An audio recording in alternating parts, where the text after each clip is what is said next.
You're listening to Coffee, Chaos, and ProdSec. I'm Karen Walters, the application security and DevSecOps builder trying to automate the world. And with me, as always, is Kurt Hendel, a battle-tested security architect with a zero-trust worldview. We turned real-world security chaos into conversations that actually matter. Today, I have a special guest, Billy Spears. I actually hit the record button this time. That was fun. Round 2 conversation, but we brought Billy Spears here. My idol, my mentor, somebody I look up to. Every conversation I have with him, I have to unpack it for 3 weeks, even though I've only talked to him for 2 minutes. He spits all kinds of world knowledge around cybersecurity. I'm stoked to have you here, Billy. Turn it over to you.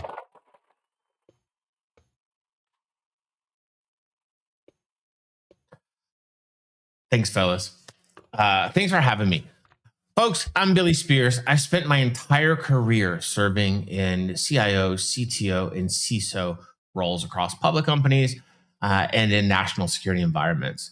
But today, I help leaders navigate the intersection of AI, cybersecurity, and trust, and turning complex risk into decisions that people can actually take actions on.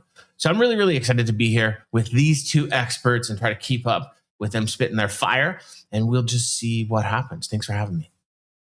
Good to have you here, man, dude. So I'm stoked. Before we dive into it, you forgot the most important part, Cameron. I did not forget. I was heading into Smash it. The smash. Come yeah, on, man. yeah. Okay. You got to like us, give us 5 stars, smash the smash, subscribe, follow, all those fun businesses. Whatever the button says. Yeah, whatever the button says for whatever platform you're listening from. But actually, the most important thing, Kurt, is what are we drinking today? I'll go first this time. I'm going first. I'm drinking, I went to Trader Joe's and I got cold brew coffee. So it's just black. It says it's smooth and rich, and I would say it is smooth and rich. So I'm pretty happy with what I've got today. It's pretty, and we're filming in the afternoon. So I'm going to be hopped up and jittery later. Good. I mean, you've been jittery the whole time. So I guess that's got a punch. And at least we know it's not false advertising. But I've got the usual. There's black coffee with a little bit of sweetener. I think it's still the illy beans in the machine upstairs. It's delicious. It keeps the caffeine flowing because I'm a caffeine addict. I'll admit it. But Billy, you brought some beverages. Tell us what you got. I brought the fire. But first, let me back up to go forward. I want to really, really thank both Cameron and Kurt for having me on their podcast, Coffee, Chaos, and ProdSec. This is really, really a special honor for me, and I appreciate the chance to come in as an operator and talk about what the CISO role really looks like in the current technology and threat landscape. This role has a way of humbling you. There are days when everything just clicks, and there are nights when you're staring at telemetry data, wondering what you might have missed. So anyone who carries this responsibility knows you never really can turn that part of your brain off. So given the format of the show, I have been briefed to your audience to be direct. Don't be too executive-y. Be clear. So if the people are expecting some sort of polish or some overly deep answers, this may not be the episode for you. So as a disclaimer, turn it off now. But if you're one of the people out there popping one of these coffee drinks, doing something special, and you're looking forward to an honest perspective from someone who believes in staying professionally paranoid while leading with humanity, then you have got to get ready for this conversation with two of the brightest superstars in the business. Come on, give it up for Cameron and Kurt. I knew it was coming. Okay. On a more serious couldn't go without it. There you go. On a more serious note, I rotate between 2 drinks pretty commonly, and anyone that knows me knows the second one. So I'm going to start with the first one. I have with me Accelerator Rocket Pop. If you don't know what an accelerator is, check it out, drinkaccelerator.com. So Accelerator, I'm not, but I wish I could be. The accelerators for the days when the calendar looks aggressive and I need a clean, sustained focus. And what's interesting about accelerators, it has a couple pops of coffee wrapped in there. So it's really, really cool. It gives you steady energy without the crash. It has no sugar. It mirrors kind of the job, right? The role's not really about caffeine spikes. It's about sustained clarity. But here's the real truth. Coffee doesn't keep you from quitting your job. A lot of people think that. Purpose does. And I've had nights where the caffeine's gone, the dashboards are up, and you realize that this job is not powered by energy drinks. It's powered by responsibility, maybe a little bit of stubborn optimism. So I've been fortunate to be around some really, really talented leaders, two of which are the hosts of the show. And so I am extremely jacked and set to begin the chaos. Yeah, dude. I will We're say stoked. that those incidents at midnight, I do not drink coffee. Why does every incident start on a Friday too? I think it's because people get lazy on those days. That's when people Yeah, get tired, and you're just trying to wrap Definitely up when your you push day. the prod. Yeah. Oh yeah, that's when you push to prod, right? Straight to prod, and just let the fires ensue. Friday afternoon, Mm, GLHF. no way. Let's no get way. it. So, Billy, for the first question, I kind of wanted to hit you with is there's so many good ones, but should a CISO be technical, or is it something that's or is being technical a little overrated? It depends. I think CISOs need technical roots, even if they grow into executive roles. So it's kind of a challenge there. I think early hands-on experience builds intuition later in your career, and that intuition stays with you even if your job becomes more strategic. Listen, folks, my early years were very, very hands-on, and that gave me skill sets like pattern recognition. Today, I might be talking to a board in 1 hour and then engineers in the next. That credibility bridge between those two rooms is built on the technical truth. And without that, I don't know if I would have been as successful as a leader, because people talk in different dimensions, and it's really, really hard to connect the dots. So without those technical roots, you end up relying on secondhand interpretations of risk. It becomes harder to challenge engineering assumptions. And over time, the role can even drift towards compliance focus instead of risk focus. Ooh, checkbox security is what I'm hearing. There You you know, just go. hit those checkboxes Trying as a to- CISO, no. and you get all those sweet little certs and be like, Stop yeah. Stop it. We I all hope know- you ask me questions about that, because I got a good one. Tell us. Yeah, let's go. I rip into it like every other episode, so people don't want to hear from me this time. They want to hear from you. Fair. I think so. The big problem when you start talking about certs, you kind of open up this thing around how possible or impossible is the CISO role, or are people doing this thing right or wrong, right? And the idea is the CISO role is not impossible, but it is undefined as an industry, and that is a big part of the problem from my perspective. Now, let's unpack that. Yeah. All right, audience, I said I was going to be direct, so here we go. Even the title itself, the acronym, confuses people. Around the world, you hear it pronounced differently. CISO, CISO, CISO. And that's not just semantics. It reflects, how inconsistently the role is understood and positioned. For example, some CISOs report directly to the CEO. What? Some report into another C-suite leader. Others are buried deep within your organizations. Just take that for a second and think about it. You also see massive variance in backgrounds. Individual contributors, operators, compliance leaders, technologists, executives, and more. They all carry the same title, but have very different expectations. So if you look at cybersecurity broadly, there are hundreds of certifications globally. Last count, roughly, if somebody's fact checking me, I apologize, there's around 800 certifications for security leaders. And what's interesting is that very few professions operate with that level of fragmentation. For example, if you look at fields like medicine, law, accounting, or aviation, they tend to converge around a very small number of standardized credentials. Think about it. A doctor has a clear licensing path. A lawyer goes to college for 3 years and passes a bar. A CPA has a defined certification path. A pilot has tightly regulated progression in the type of licenses and the aircraft they can fly. But cybersecurity, for some reason, this magnificent career field that is so undefined, it's different. We have hundreds of certifications, multiple pathways, and no universally agreed upon definition of what a cybersecurity leader is supposed to be. Yeah, Holy fragnabbit. Yeah, it's not only the individuals though either. It's the industry as a whole and the companies. Like, how many certifications have we all done together here? It's like fair. 20. It's insane. Kurt, that's a great point. I think that optionality both signals a strength and maturity sort of weakness. And it means the field, from my perspective, is still evolving, which is cool because it creates innovation. The challenge is it creates ambiguity about what defines a cybersecurity leader. So if you're a CEO or a leader that's hiring a CISO, how do you know what you're going to get? If I hire a CIO, I know what I'm going to get. If I hire a CPO, I know what I'm going to get. If I hire a CEO, I know what I'm going to get. If I hire a chief revenue officer, you know what you're going to get. But if you hire a CISO, are you going to get an enabler or are you going to get an inhibitor?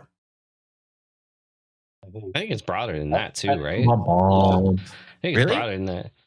Break it off for me, Cameron. How is it broader than either you enable someone to do something great or you prevent progress? Because that's what happened. I'm not saying that. I'm just saying that Let me give you another one. Record scratch for those who know what that was. No, what I'm thinking is that, like, I agree that it kind of maybe funnels into those two, right? And by enabler, you mean somebody who is promoting the business or promoting the internal information security organization. But then there's different charismatic ways they do it, the way they translate the information upward, and some people are more effective and less effective. And then, as you were saying, it's not clear. So that's where I'm saying, like, I can kind of see what you're saying around where it sums up into two, but I don't know. I've had different CISOs and all of them operate very differently, and from what I've seen, have been successful. Yeah, well, let's talk about that for a second. I love that word behavior. And this will age me. All these gray hairs I got from these two gentlemen right here, by the way. Hey, I got a few from you. So when you layer in, it goes both ways. Kurt shaves a lot, so we don't know. You can't see him anymore. That's right. When you think about behavior is also layered in, right? And you guys will get this, right? Some leaders, and I don't care if you're the CISO or just security leader, you get frustrated. And in your points of frustration, two things happen. You either lead with clarity and partnership. That's your very logical and influential kind of leader. And others lean in on, well, commonly, the common term in the industry is FUD. Fear, uncertainty, and doubt is the primary lever. So you scare people into compliance. And that might create a short-term movement or even something that feels like success, but it erodes long-term trust. And once that trust erodes, folks, security becomes noise instead of a signal. And when it becomes a noise, you're an inhibitor to progress because most conversations happen without you in the room. And you're breaking down. I have so many follow-up questions there, but you're definitely. This is where we're supposed to get real, right? We said get real. Well, I wanted to ask you because earlier you said the reporting path for a CISO, and we see this all the time. Where when I was going through my career set and before I had met you and started to really understand the cybersecurity field, everyone kept saying, like, CISOs need a seat at the table. They need a seat at the table. They need to be reporting directly to the CEO, and that's the only way they can be effective leaders. How do you feel about that mentality? Because I'm not even sure where a CISO should kind of sit, because some people say it should be under product, sometimes under the CTO or even the finance or legal side. Yeah, that's a different answer. Yeah, I think different companies have a different path, and a lot of it is because the security professional, the lead, whoever that is, it's mostly misunderstood. If I frame out the different personas, the CEO wants to manage risk. The chief product officer wants to drive innovation. The CIO wants to shore up infrastructure. And the CISO wants to manage risks by touching everything. So really, the honest answer of where they report is all the above. It depends on the company and the moment. If I think about the places where I've had the seat at the CEO's table, having a seat at the table is not the same as having influence at that same table. I've been at that table and not said a word. And I've been at that table and done all the talking. So I think it's really about influence, and influence shows up in timing. For example, and this is the silent question for all you at home, or maybe you want to raise your hands. No one can see you, so it shouldn't be so crazy. But the idea is, are you in the room when strategy is being shaped, or are you being brought in at the end to bless what's already been decided? You think about that question for a second, because if you're late, you become the risk narrator. If you're early, you become the strategic partner. In my experience, you earn early access through consistency of your behavior. When leaders see that you translate risk into outcomes, and outcomes shape the narrative of ARR growth or earlier adoption into your product lifecycle, or managing risk where you're not always saying, I need 1,000 people and XYZ amount of more money. You're offering optionality instead of blockages. And that helps the business move faster with fewer surprises. You stop being an approval step or a back end function, and you start becoming part of the planning muscle. So I'll leave you with this because I'm very long winded. I apologize to your audience. The practical test that I use in this scenario is this: am I being asked about trade offs before commitments are made? Or am I being asked to absorb risk after commitments are made? That tells you whether the seat you have is real, no matter where you sit in the stack. I really like what you said there a lot. And one thing that really resonated with me in there is that, and I just want to repeat it, is even though you may not be reporting directly to like the CEO or something, it's about if you have a voice at the table or not. Because as you said, like I could totally see people being at the table but not being able to be vocal and effective and be effective to make change. Yeah, from my perspective, you got it. If people are calling you for your opinion, it's because they value it. They have many other things and responsibilities to tackle throughout the day. They're not calling you just to call you. So if you're getting that call from the C-suite leader and they're really asking you questions about your role or security trade-offs or strategic agility, that's great. Influence them in the right ways and invest in your influence. I'm sure we'll talk about this in other times throughout this conversation, but I will constantly go back to influence. You need to build influence credits constantly because you never know when the debits are going to come. And when they come furious. So you might build, 100 influence credits, and in one incident, you erase all 100. Yeah. Part of that is too, a lot of what we do is based on influence, right? Like, you don't get anything done because we have the whole concept of separation of duties and the rest of it. You can't put your hands in the cookie jar when you want to sometimes.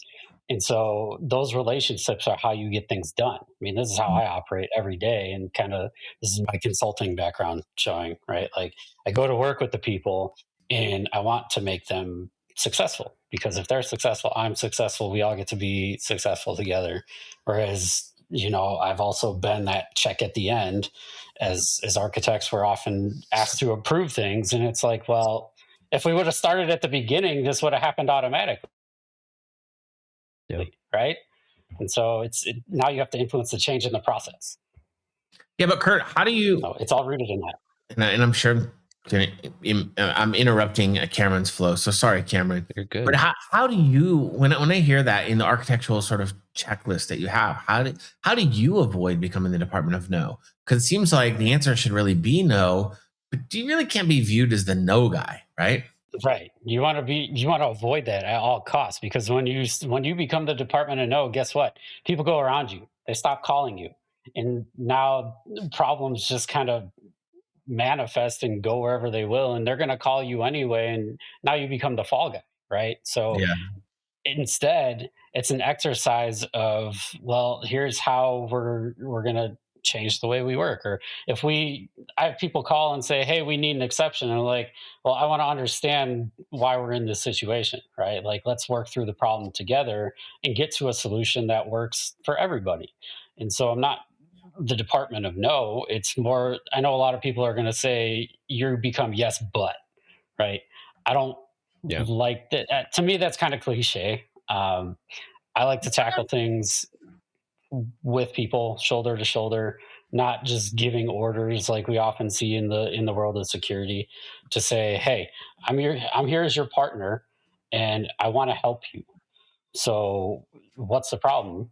And now we can find solutions together. And what happens then is people start calling and say, hey, we're going to move faster because we got a person, or they have my team at their disposal to overcome these challenges early. And then we don't hit the wall at the end saying, oh, we can't deploy because we didn't do a security review. Yeah, it makes sense. Hey, Cameron, from a pure AppSec perspective, you must see lots of risk, right? So how do you work with the devs to sort of remediate the risk while not being, again, the Department of No? Yeah, I was thinking the whole time. A lot of times when I think AppSec teams or even teams get labeled as the department and no, for me is usually a failure in communication.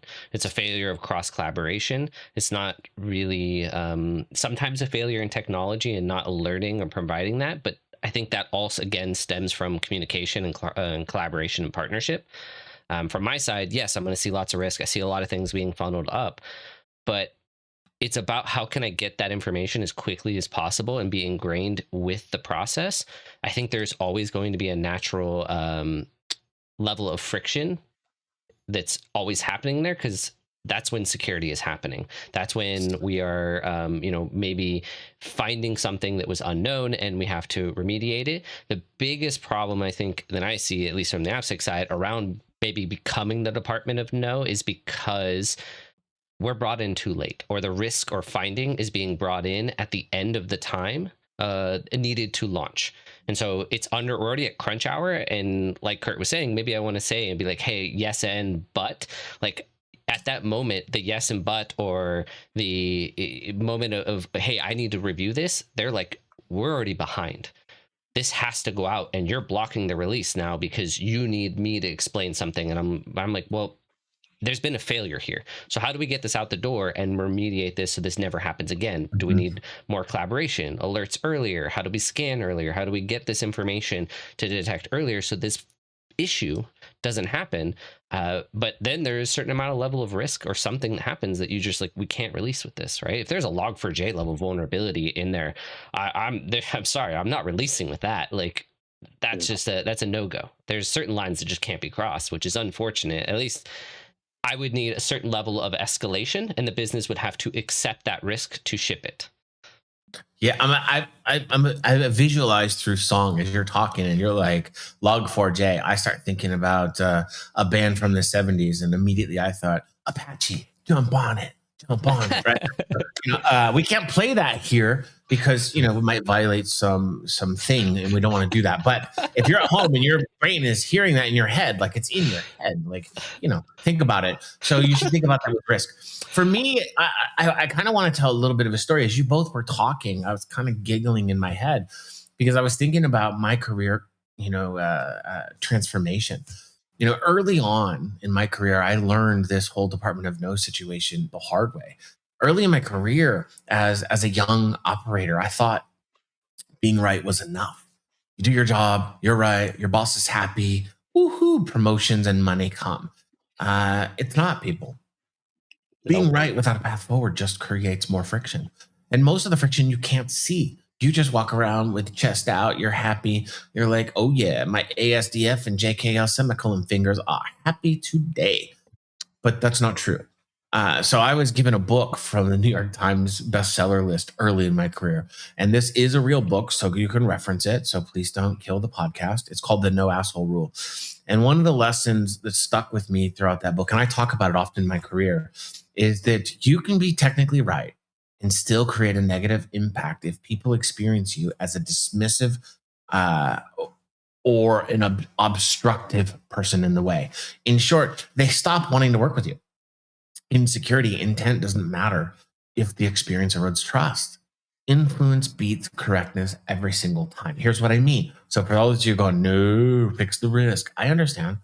Over time, I stopped thinking in terms of yes or no and started thinking in terms of yes if. I never say yes but, because everything to the right of the but is typically a lie. The left of the but is inherently the truth. So if you say, I like accelerator drinks, but I could do a Monster from time to time. You're all about accelerators, and the Monster, just filler food. Makes sense, folks? So most security decisions are not binary. They're trade-offs. Yep. My default posture is to find a path forward that manages risk instead of stopping momentum. And that's where the art of negotiation really comes in. So think about this. For these two huge experts, I'm going to try to put something that they both connect with. And if I mess it up, luckily for me, I'm here with two of the best in the business. So a simple example is code releases. Cool. The product team wants to ship quickly. The old version of security might have just blocked it. That's the team of no, unless they completely yielded to security architectural design requirements and fixed everything right up front. Today, in a modern world, the answer is usually yes. If you remediate the critical and high risks before release and commit to completing the rest of the security architectural requirements in some given period of time that you negotiate. That keeps velocity moving while still protecting the outcome. Gentlemen, am I right in that analogy, or did I miss something? It's almost like you've worked with us before. Well, I'm telling you, I've been blessed to work around the strength of intellectual ingenuity. I appreciate it. Now, I let's get to think the heart of the other part. Sometimes the answer really is no. And that's a hard conversation, right? That's like being on a motorcycle ride in your basketball shorts and flip-flops, and somehow you go down on the highway. All you do is get Oh, road rash. All you do is get road rash, no thanks. and you have regret, fellas, right? I So didn't the need that idea in is my brain.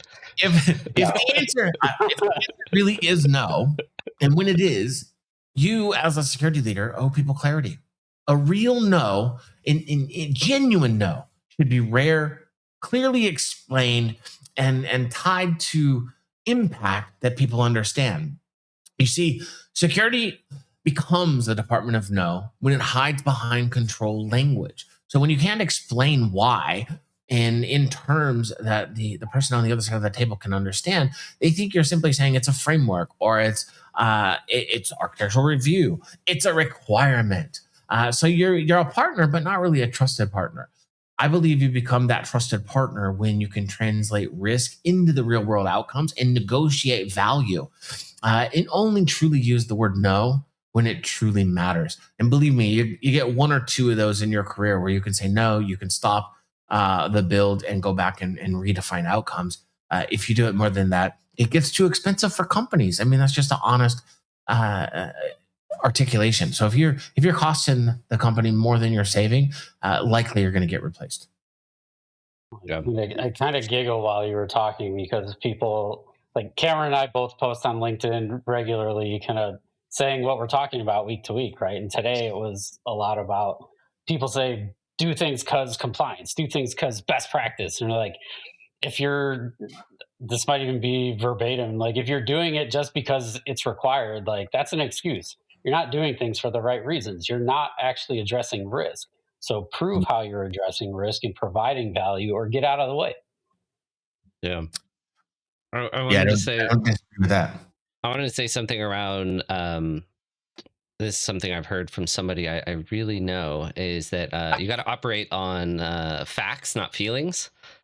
And There it is. I hear a lot of people when I'm talking to, especially I mentor a lot of people. I mentor a lot of different folks and talk to a lot of different folks.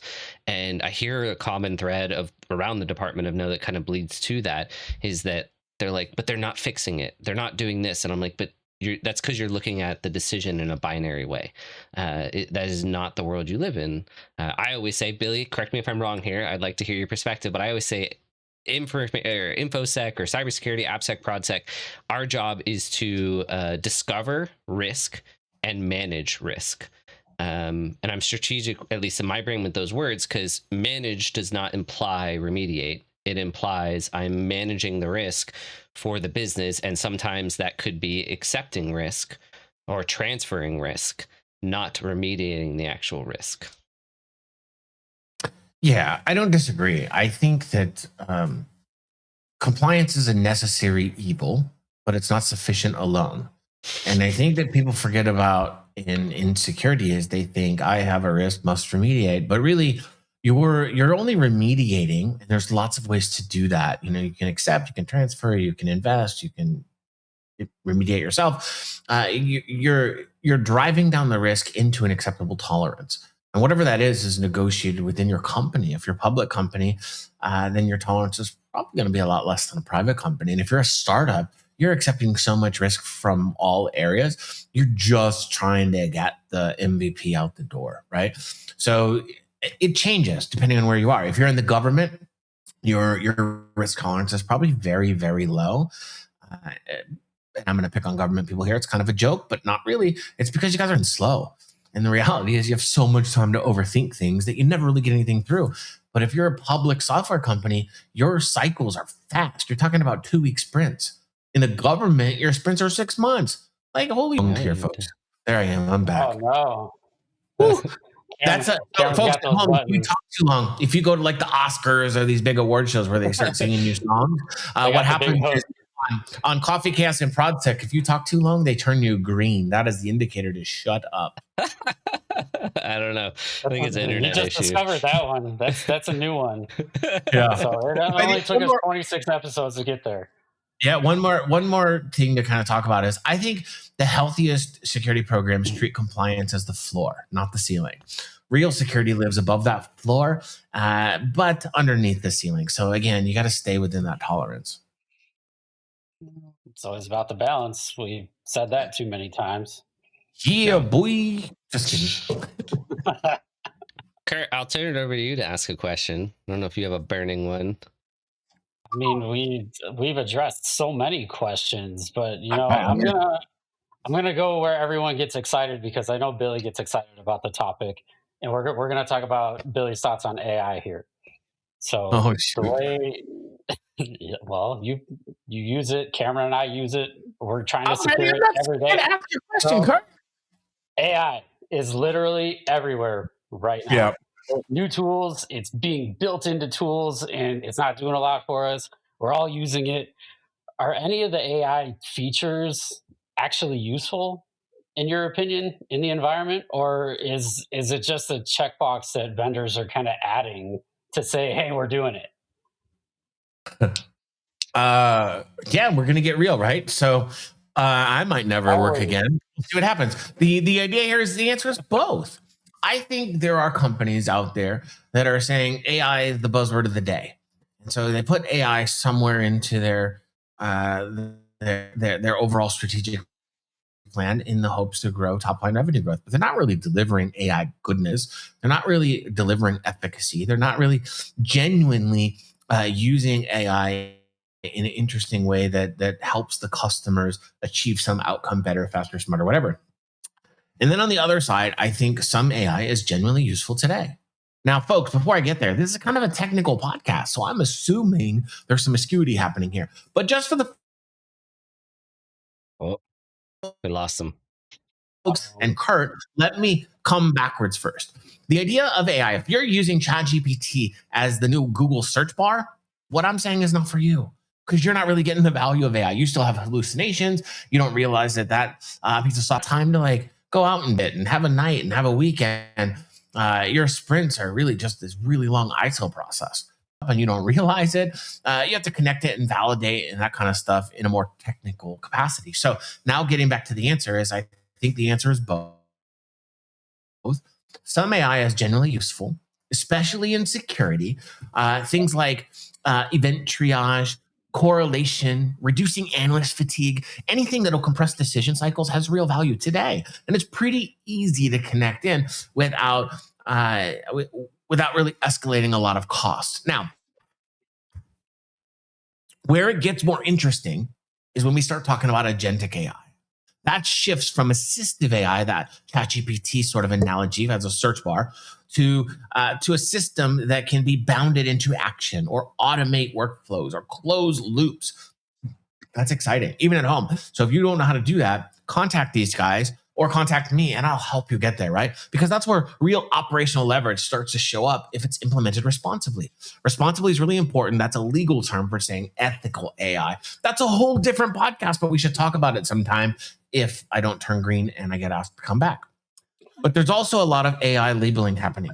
So think, and I'm winding it down because please don't turn me green again. If the intelligence does not improve detection quality, response speed, or decision confidence, it's simply branding. That's the fluff, not the stuff, which is the capability. That's the stuff you want to buy.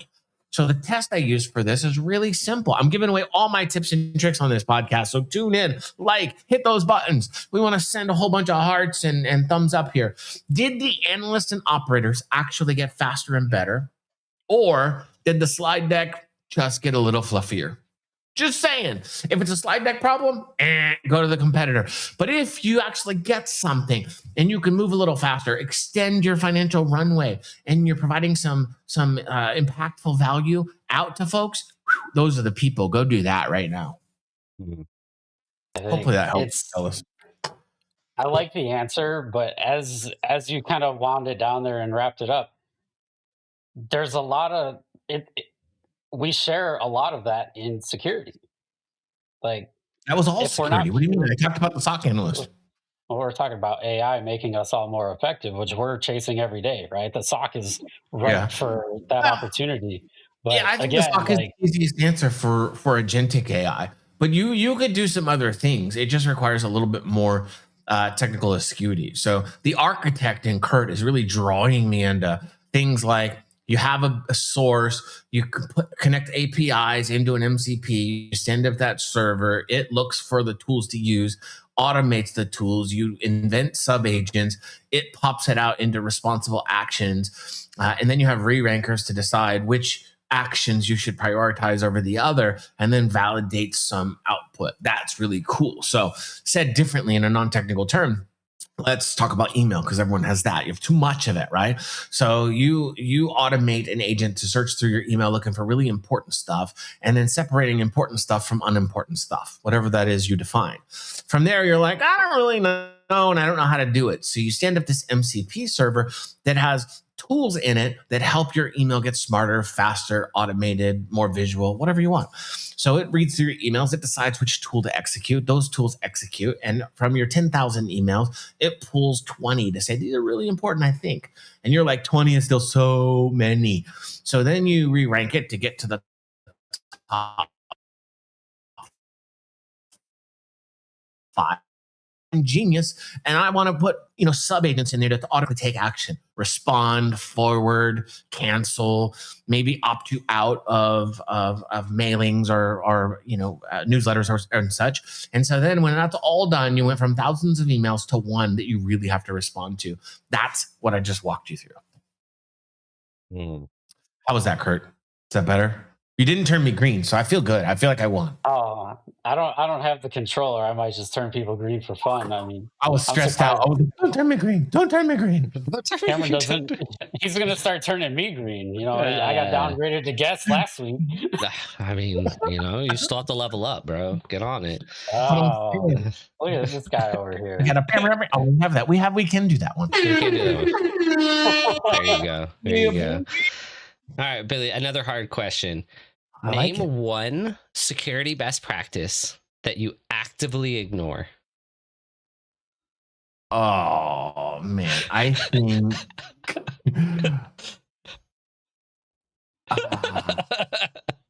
that's a good one. I think what are the things that you're ignoring?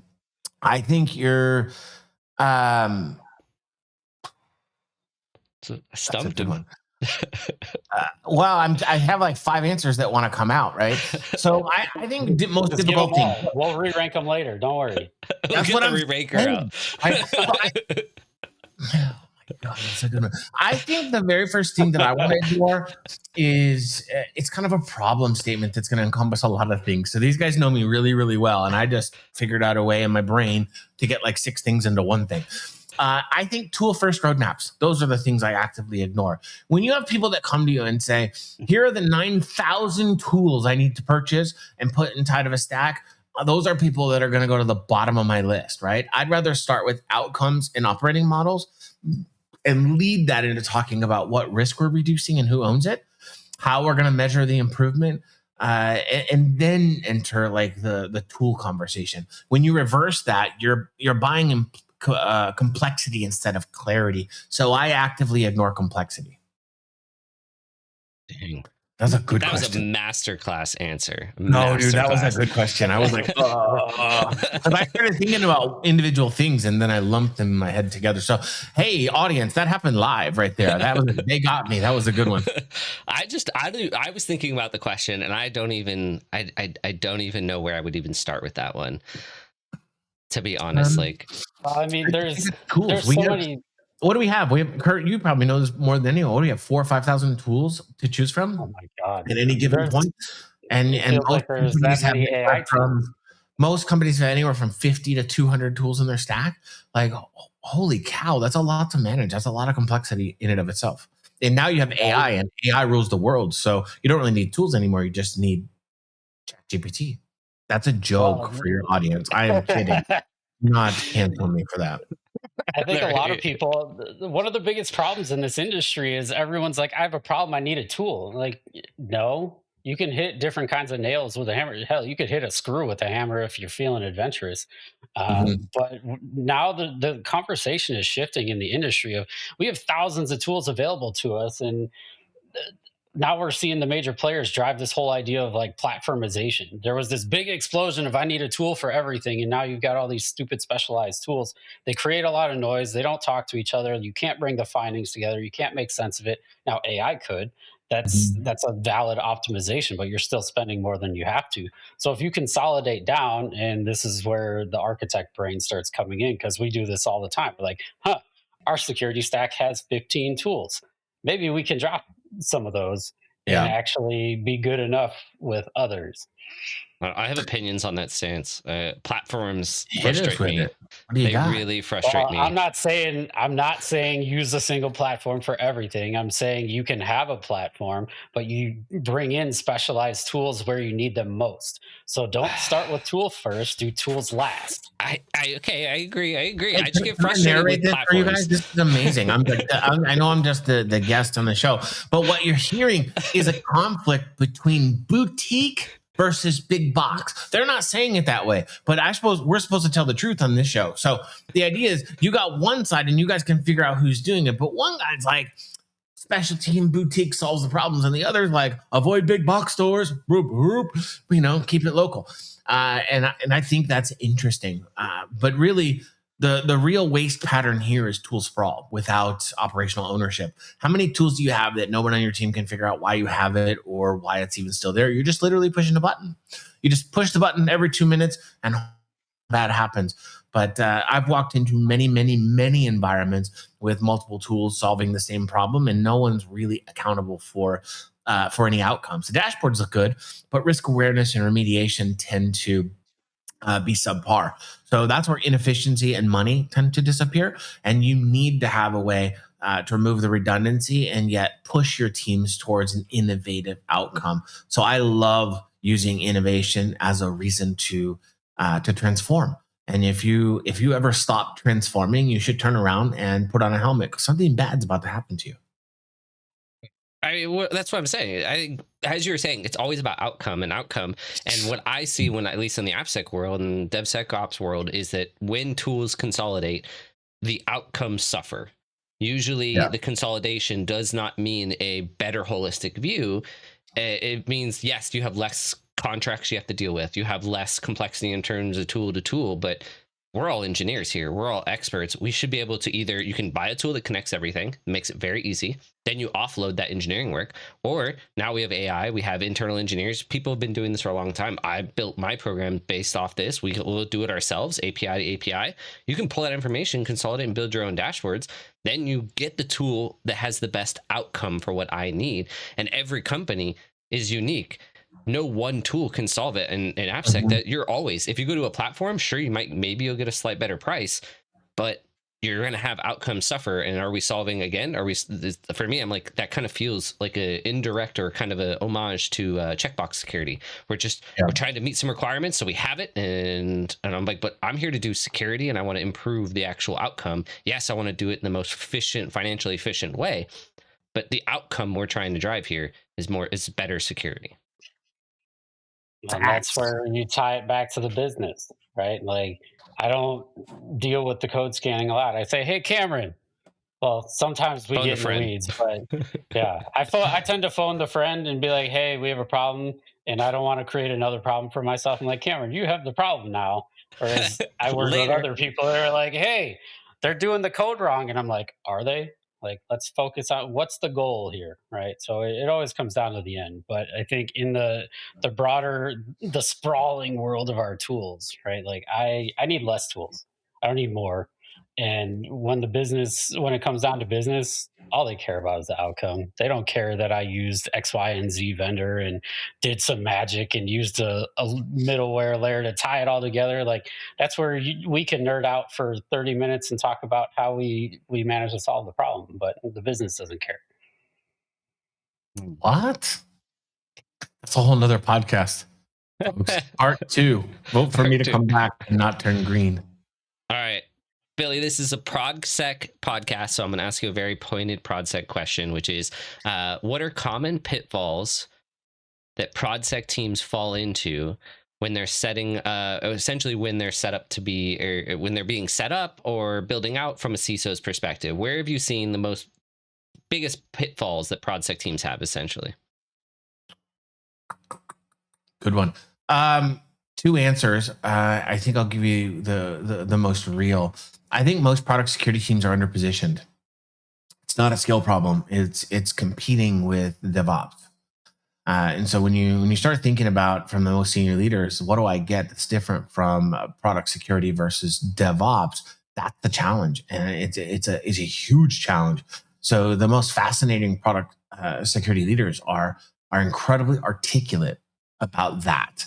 And the more articulate you are, and the more wonderful you are, like our own Cameron Walters, the better value you provide to that business. So what I think about being underpositioned is we give product security teams a whole bunch of responsibility, but you don't follow up that responsibility with authority. So there's no autonomy to act. And that's the problem. We ask product security to own risk, but we exclude them from things like development architecture and roadmap type decisions when they see everything. And they could, if given the autonomy, they could give you the intangible benefit you need in order to reduce friction from the start, instead of trying to remediate during a fatigue place in the 11th hour. So I think when product security is embedded early and it's measured on enablement, not just findings, performance changes dramatically. But what really happens is your code quality improves. And I know your favorite metric is code density, right? It is. It is an interesting metric. I have a lot of feelings around code density. I don't know if you want to discuss that here, but I have a lot of feelings around code density. I think it's a good metric. And do you think it's a good metric? Do you think? Just for the audience, it's the amount of total defects per 1,000 lines of code. So in your brain, you're probably going, that's an aha moment, or why do you care? But before I tell you sort of the meaning of how I came up with that, the first time I introduced it to you, Cameron, what was your reaction? Yeah, I was really, I mean, I'm still annoyed with it. I understand the valid part of it, but I think the binary Cameron sticks in, right? That binary application security person I was years ago triggers in, because it's a great metric to communicate the code quality of vulnerabilities, right? It tells you how, essentially, like from a layman's kind of term, or a way of a metric saying, hey, like this is where we're at security wise and how mature our code base is security wise. The problem I have with it is it doesn't reflect, I would say, accurate risk, because you could have, let's say you have a web application and you have log4j on your front end app. That'll be, maybe you have one instance of it, but that one instance could completely devastate your organization and that you get owned, right away.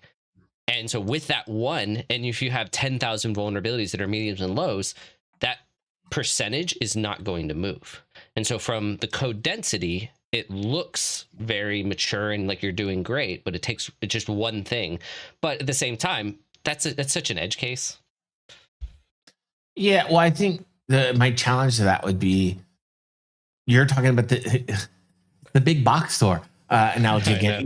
You're talking about the needle in the haystack. You're saying, hey, listen, I have 10 million things to solve.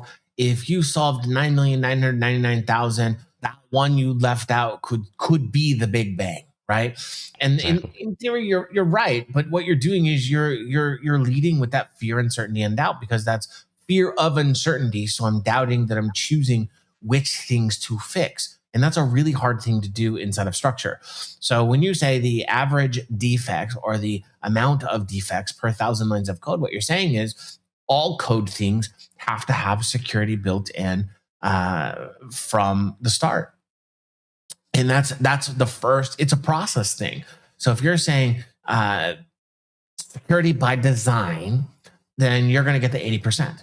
And then after the 80%, it becomes a criticality test. And I don't really like base scoring. That's another thing you guys know about me.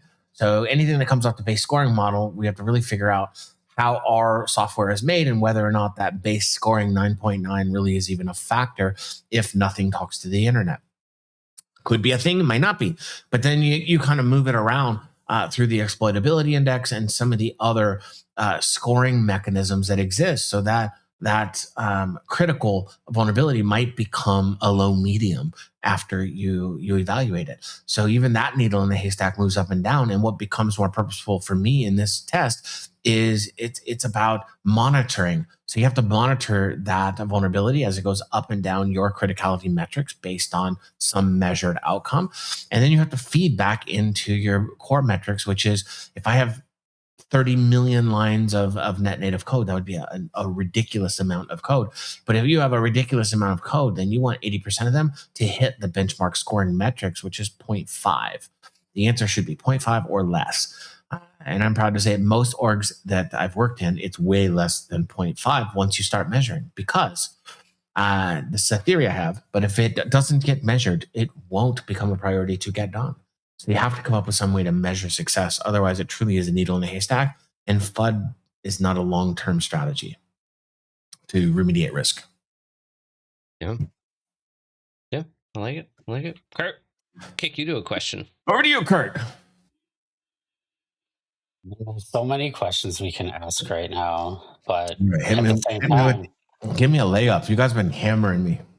that's not how we roll here, man. We don't do layups. It's a hot seat. I'm like, need to get a towel. You gotta be Stephen Curry and hit the threes. I'm trying. We'll see what happens. We'll see what your audience thinks. Maybe it's terrible. I don't know. We'll see. I don't know. I'm stuck between the two that I'm looking at. Cameron's dropping me a hint right now, and I guess I'm gonna go there because the other one is it's not a layup. So, what's the most controversial piece of advice you can give someone in cybersecurity right now? Oh man, don't be scared. So many security people are like, it's kind of like when you're at home and you're comfortable and you say all the things that you really want to say, and then you go to work and you're like, I was gonna say stuff, but I'm not now, and you don't have that thing in your body to just be actionable. So I think the most controversial piece of advice is spend less time chasing tools and more time designing operating models. That's going to drive you to innovation and force you to transform your system constantly. That's hard. Why? Because artificial statistic coming at you, 80% of security leaders are not technical. So when you start thinking about ripping tools out, you're reliant on technical type engineers. And do you have the right kind of technical people on your team to complete that task or assignment? Most of the time, people say no. Why? Because there's a 40% hole in security talent right now, which takes you down a whole different rabbit hole of the question that I was asked. So for me, it's spend less time chasing the tools. Now, it's really important that you have clarity of ownership, decision rights, escalation paths. That clarity of what you're doing beats almost any technological advantage over time. It's the people. And anyone that knows me knows that I care about the people almost more than I care about everything else. And if people are not really hitting the mark, I like to invest an incredible amount of time and energy into mentoring, growing, and developing leaders. That's really important, because when the turbulence occurs or the bad stuff happens, you play like you practice. And I tend to practice for the weirdest stuff happening in my environment constantly. And so I'm very, very proud of the people. But under controversy, it's tools. It's always tools. And it's always innovative technologies. And you're either scared or don't scared. So my answer is believe and don't be scared. I like it. I don't know. Kurt, what's yours? What's your most controversial advice? Let's put him in the hot seat. I don't know if I can put me in the hot seat. I'm not the CISO here, man. Maybe one day. Maybe one day, but not today. I mean, I'll go. It's fine. I would say it's okay to fail.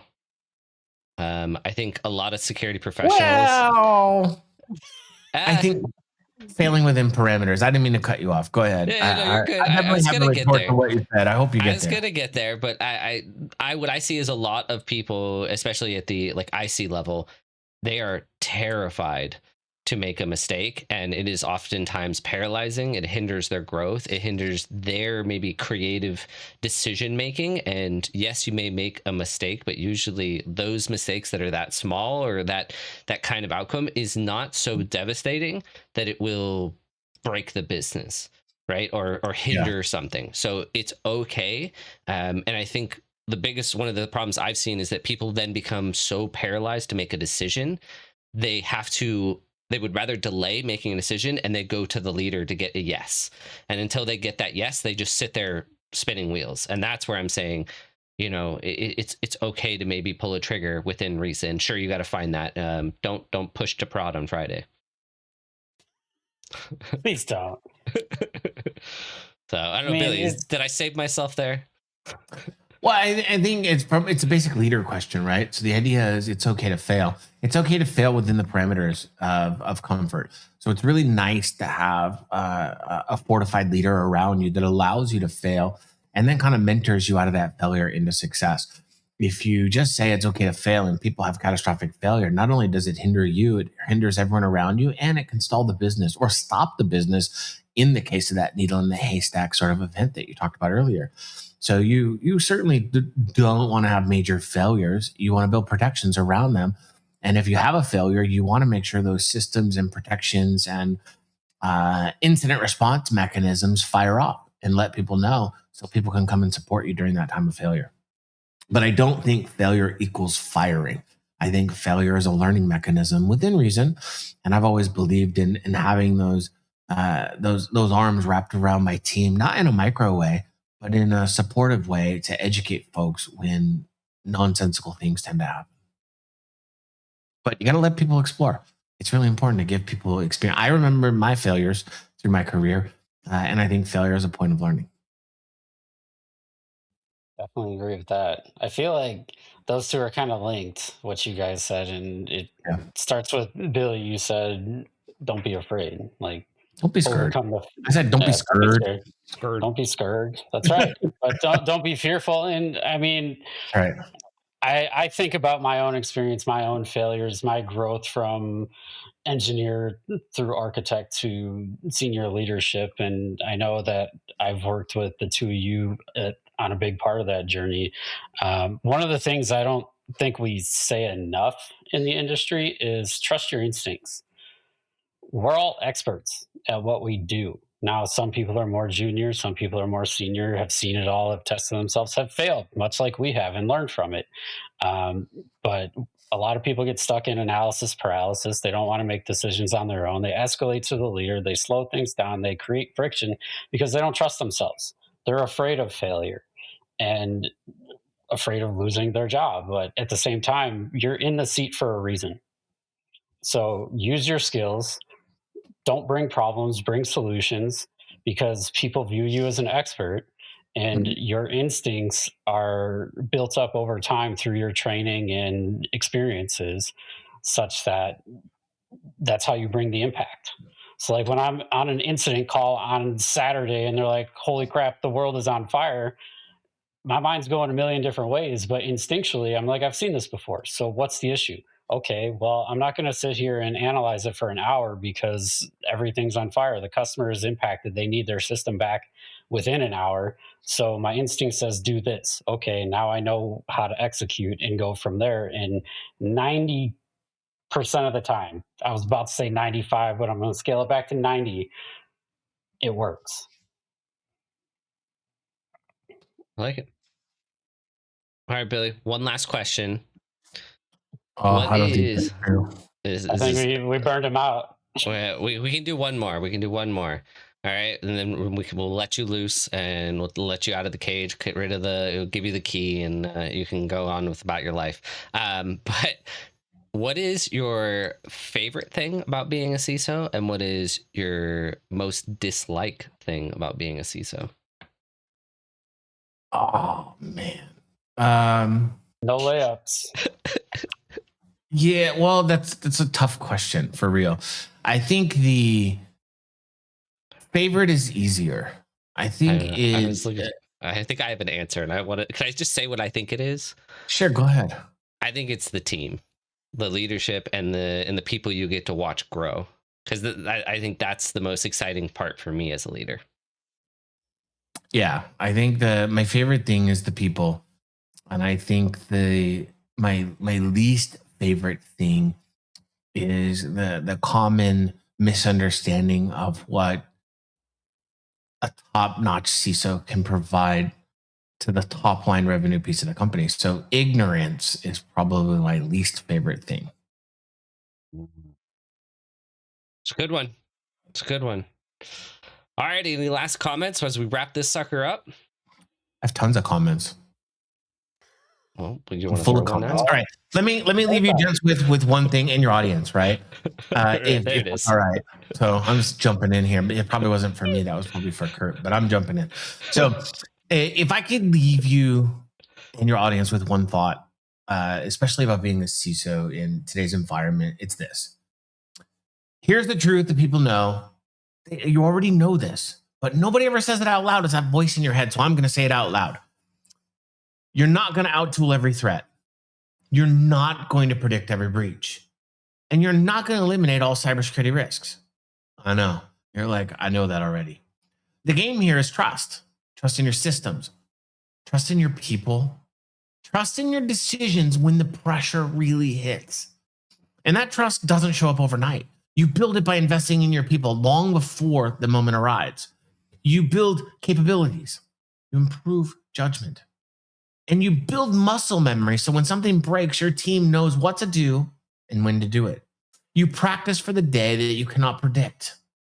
So stop chasing perfection. Start building durability. Stay curious. Stay kind. Stay professionally paranoid. Build your people, build your systems, and build trust before you need it. Because when that day comes, that is what carries you. And last, a shameful plug here. If you heard something today that resonated or you would like some help from me, do me a favor. 2 things. 1, go to LinkedIn, real simple. Follow me at Billy J. Spears and send me a direct message and let's get started. Over to you guys. Thanks again for having me. You guys are the absolute best. Appreciate having you for here. joining us. It's always a Perfect. pleasure. And well, there you have it. We put a CISO in the hot seat, and he Almost. answered. Yeah, we stumped him a couple of times. I mean, at least got him sweating, so which is always a good time. So Don't get to do that very often, so no, not it's at all. always it's a good time. We're gonna have to do it again. Sorry, Yeah, Billy. 100%. Yeah, no, love to have you on the show again. Thank you for listening. Please give us 5 stars, thumbs up, subscribe, like, follow, smash the smash, whatever the button is. This is Coffee, Chaos, and ProdSec. Thanks for joining us. See you next week. Let's go.